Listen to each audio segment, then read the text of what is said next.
Welcome, beautiful, to the Creating Change podcast with Emma Bradford. Creating change to fall back in love with ourselves and life. Each episode, I'll be offering insightful stories, concepts, and practical takeaways to inspire your day, reconnecting to the authentic essence within. Are you ready, lovely, to embrace yourself even more and awaken to the magic life has to offer? Let's dive into today's episode.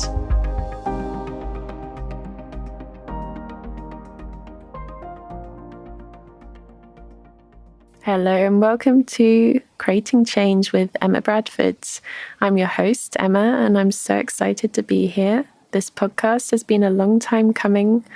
It's been many, many years that I've been hearing students and different people following my work saying, when are you going to have a podcast? You should have a podcast. I could listen to your voice all day. You have such a soothing voice. You should have a podcast. I kept on hearing those messages, and now finally I have a podcast, and I'm really happy to be here. And so this episode is part 1 of the introduction, and then the next episode is part 2. So this is all about my history. I mean, obviously as brief as I can make it, because these podcast episodes will be little bite-sized episodes. So my history, and then the next episode will be more about what I'm currently doing. So what I'm explaining in today's episode is not necessarily what I'm doing now. The next episode is talking about that. Though it's important to talk about what I'm going to cover in today's episode because this is the foundation. This is what started everything. So it's important to talk about this. And those of you who've been following my social media and who are signed up to my newsletter, you would have heard me talk about how there's a funny little synchronicity in terms of making this podcast. And it was just confirmation that I feel like I'm on the right track starting this. Some people call these coincidences. I call them synchronicities. There's so much magic in life, which is wonderful.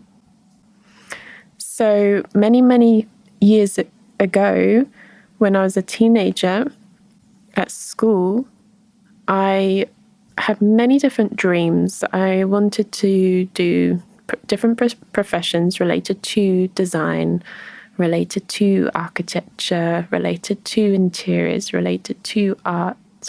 I'm a very creative person. And I had one other dream, one random dream, that was actually to host my own radio show, to actually have a show on the radio and to be able to communicate and talk and also share music. And I mean, obviously this podcast will not be about sharing music. I'll be talking and sharing stories. Though the idea of transmitting and communicating and being on a show was something that I found quite exciting and that I wanted to do. Now, when I told my friend at school, I told a friend that I had at the time, and she found it hilarious. She laughed so much.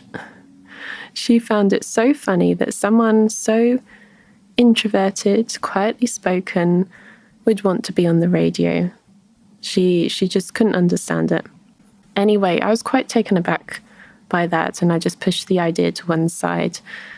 And here I am, many years later, launching my own podcast, and I'm just marveling at the beauty in life cycles and how, looking back, like I can see how far I've come and how we're able to rewrite stories and create new opportunities for ourselves just by like what we choose to do in our lives. So I just find that really beautiful to witness. Now, there's a funny thing related to all of this because I knew that I was going to start a podcast and I needed someone to help edit audios because I have a lot of different commitments. And even though I know how to edit audios, this was not something that I wanted to spend my time doing. So I needed to find someone to help, and I found a professional to do that. Now, after deciding, okay, this person will be the person for the job and they can help, and I'm happy with how everything is going, a few days later, their name didn't really register for me in the beginning. But then a few days later, I was looking at their email address and their name, and I saw their name, and their name was made up of two different names put together. And these two names were both people that I liked at school, were both names of people that I fancied at school, put together. So out of all the people in the whole wide world that I could get to edit this podcast and to realize this dream of that I had as a child, having my own show, I get someone whose name is made up of two people that I liked at school. So when I saw that, I just felt, okay, I'm on the right track. Everything is working out exactly as it needs to. And for me, that was just another beautiful synchronicity in life.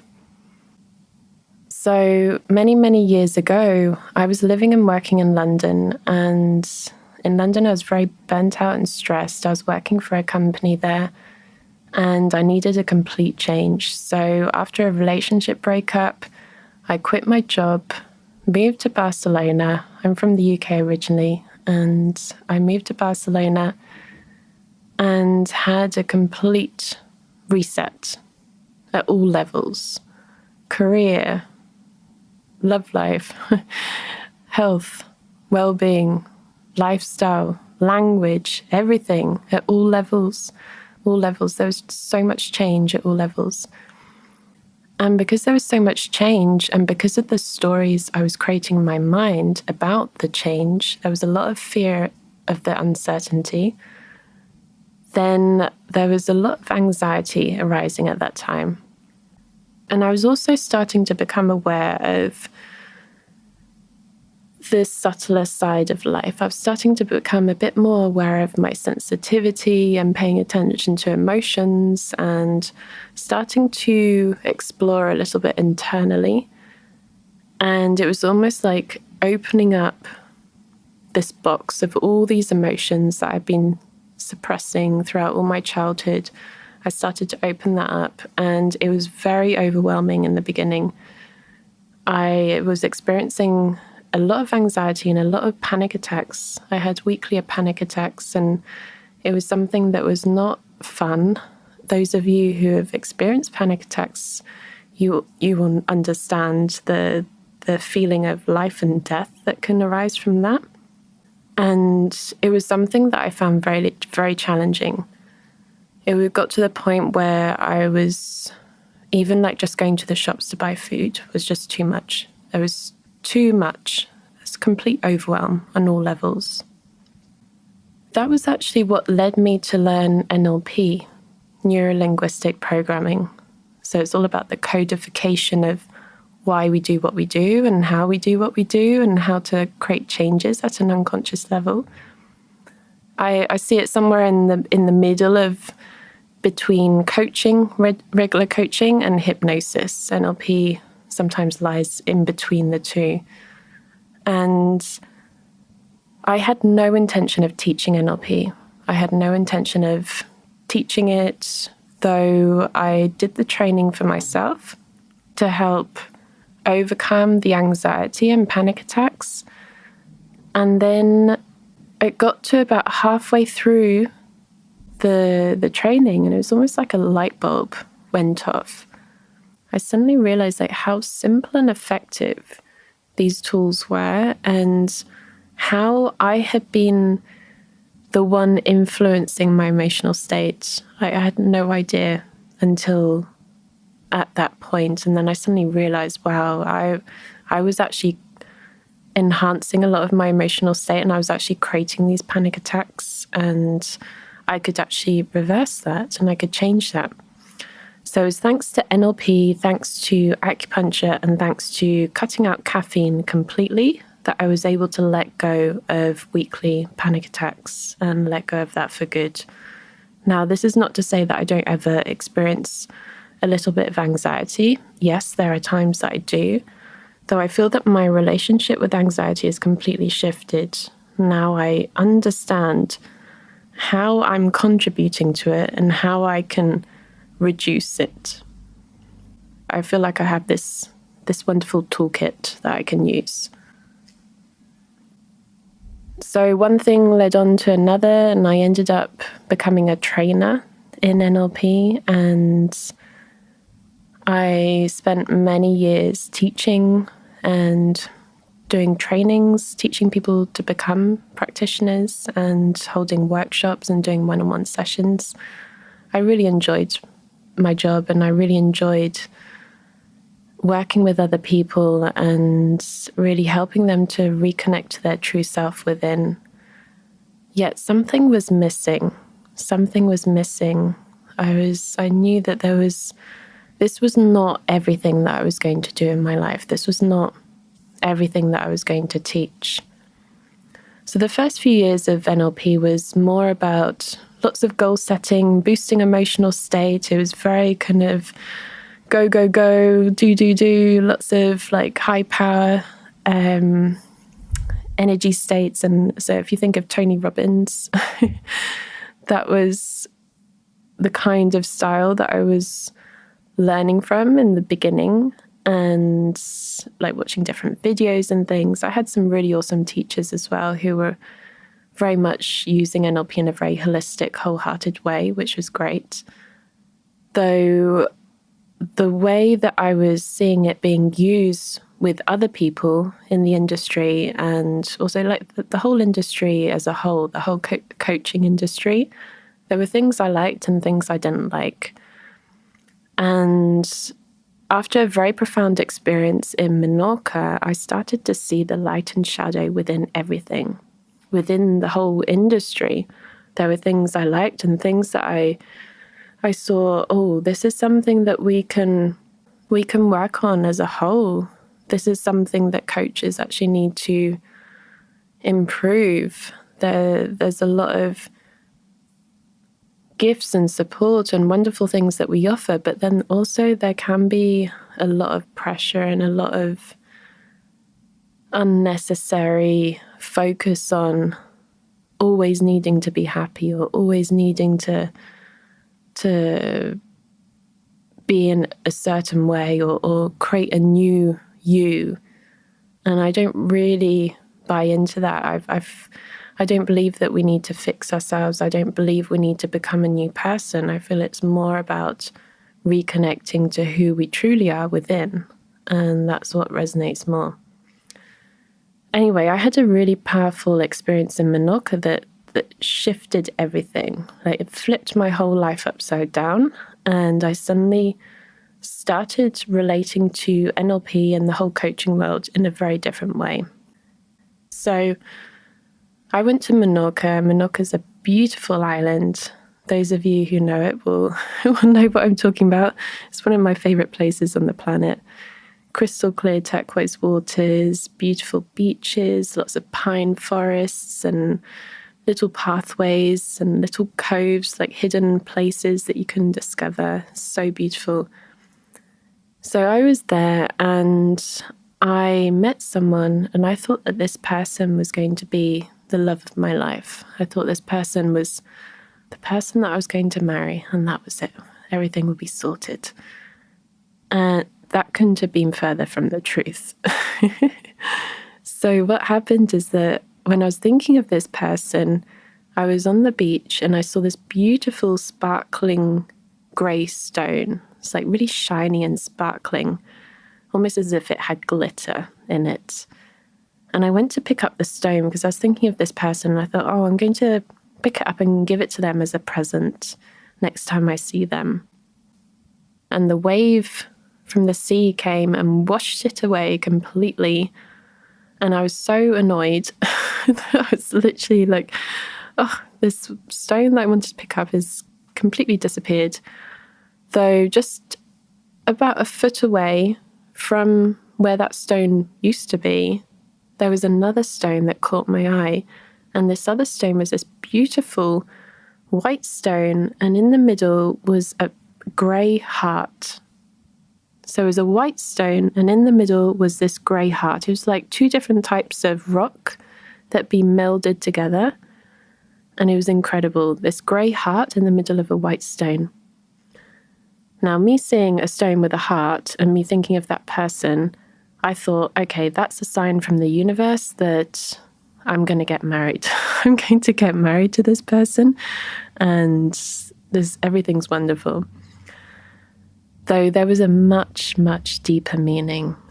Life is so beautiful. There's so many hidden messages. And if we open up our eyes to these messages and these experiences with open curiosity, without expectation, but just open curiosity of what can unfold, then we can be amazed by all the different gifts that can come our way.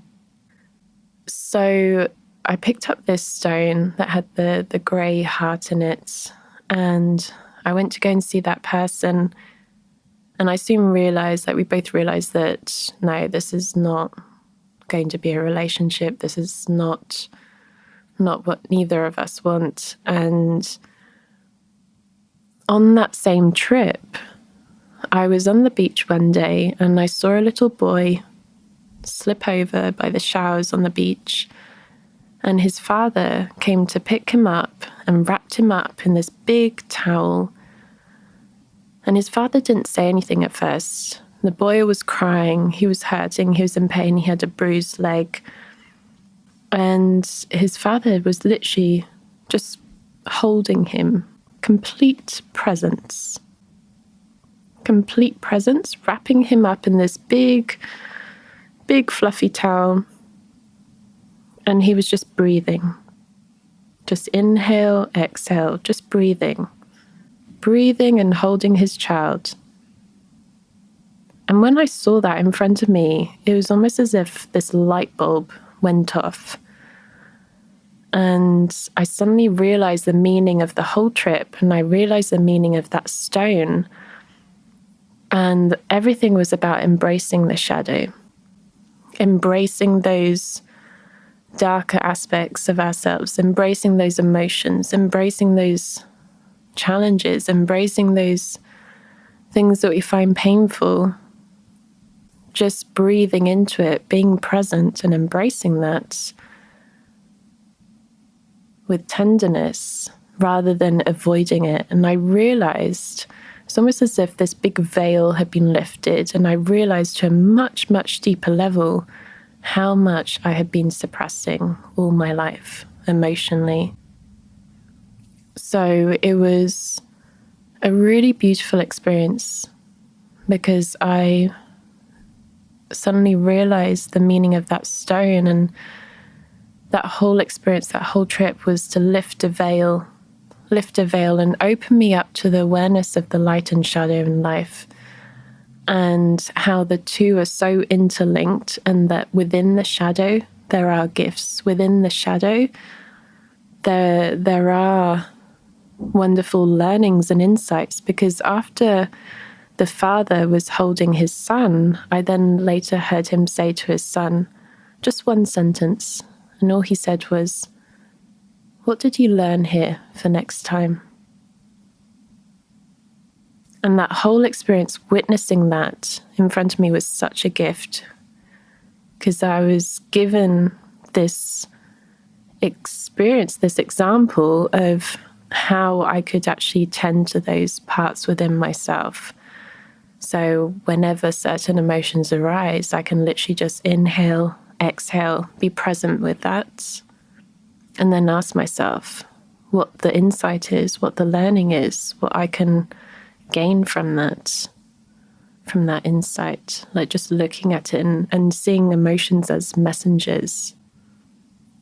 So that completely shifted how I was working, how I was teaching NLP, and how I saw everything within the coaching industry. And I was very close to quitting at one point, because I started to see the light and shadow and everything, and I was seeing a lot of aspects that I didn't like in the industry.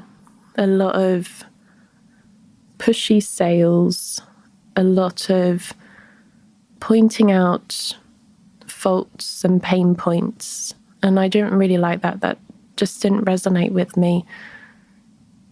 So I started to question everything. And then I realized that it doesn't really help if I step away from something that I enjoy It's more about just doing it in a way that's aligned for me and working with people that resonates for. Like there's been so many wonderful students and meetup members and people following my work over the last 10 years. It's been incredible. And I'm so blessed and so grateful for each and every one of those people that have been continuing to show up for themselves and also turning up to the workshops and the classes and the trainings and joining on this journey with me also. So that's a little bit about where I've come. So there's much more, obviously, but that's what I will talk about in this episode. And then the next episode will be part 2, and I'll talk about how that continues even further.